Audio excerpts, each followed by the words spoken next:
y a quelque chose dans la première lettre de Saint Jean, qui est un peu dur, mais je crois qu'il est très vrai, qui dit, écoutez, celui qui dit qu'il n'a pas de péché, c'est très simple, il en a déjà un, c'est un menteur. Bon. Alors ça, moi, c'est assez radical. Bon. Et c'est vrai qu'il y a des fois des gens qui disent, oh, vous savez, moi, je pêche pas, quoi.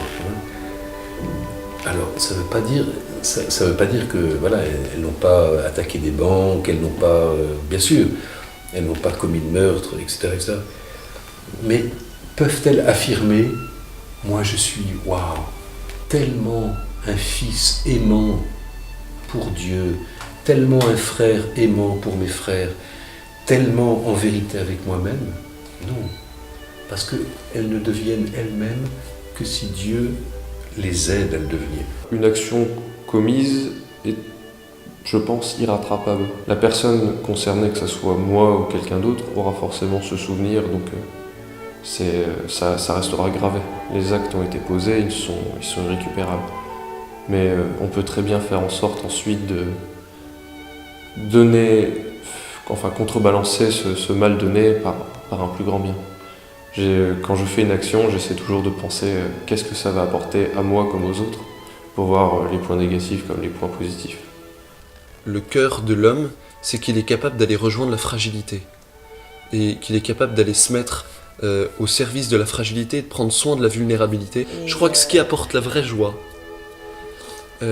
c'est quand on se détourne de soi-même et on se tourne à l'autre, à Dieu, et à tous ceux qui nous entourent, quelle que soit leur religion, leurs conditions. Et je crois que le problème des chrétiens aujourd'hui, c'est que comme nous tous, et comme tous nos contemporains, on est un peu repliés sur nous-mêmes.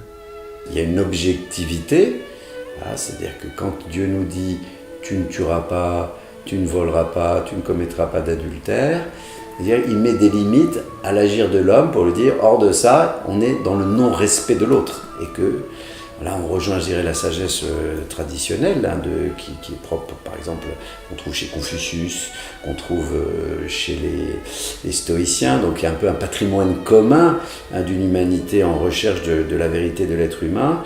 Ne fais pas aux autres ce que tu ne veux pas qu'on te fasse à toi. Dieu nous a donné des qualités, des talents, des caractères qui sont faits pour se composer. Bon. Mais des personnes gentilles, c'est une grâce, c'est un plus, mais ça n'empêche pas, ça n'évite pas le péché, d'accord? Et justement, il ne faudrait pas simplement on dise, tiens, quelqu'un est gentil, donc il n'a pas péché. Le péché n'est pas l'affaire des seuls méchants, comme on dit. Voilà. Le péché, c'est d'abord un état en nous, avant de se concrétiser dans des actes. Mais c'est un état où nous ne sommes pas encore devenus nous-mêmes.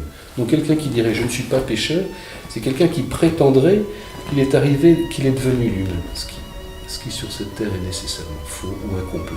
Et on ne se donne pas assez à notre prochain et on est un peu nombriliste. Ça veut dire qu'on va à la messe le dimanche, c'est bien gentil, on prie une fois de temps en temps, on essaye d'appliquer ce que la doctrine de l'Église nous dit et de ce que nous conseille le pape et d'appliquer ce que nous disent les évangiles, mais on n'est pas pleinement détourné de nous-mêmes et on n'est pas vraiment dans le don.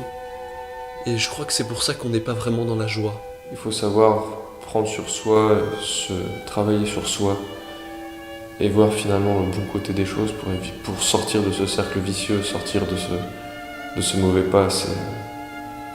Il faut une sacrée volonté, il faut un courage, je pense, assez extraordinaire pour de soi-même dire « je m'en vais de là ». Il faut une volonté terrible.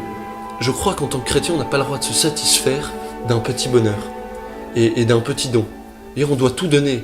Et je crois qu'on n'a pas à être tiède quand on est chrétien et catholique et qu'on a à choisir pleinement le bien et ça nous donnera la vraie joie. Mais je crois que c'est Saint Jean de la Croix qui dit qu'on sera jugé sur l'amour. On ne sera pas jugé combien de fois vous avez été à la messe, on sera jugé sur l'amour. Ça ne veut pas dire qu'il ne faut pas aller à la messe, mais probablement qu'on sera jugé surtout sur l'amour. Comme j'y suis pas encore, j'y suis pas passée, alors je ne peux pas vous dire comment ça va se passer.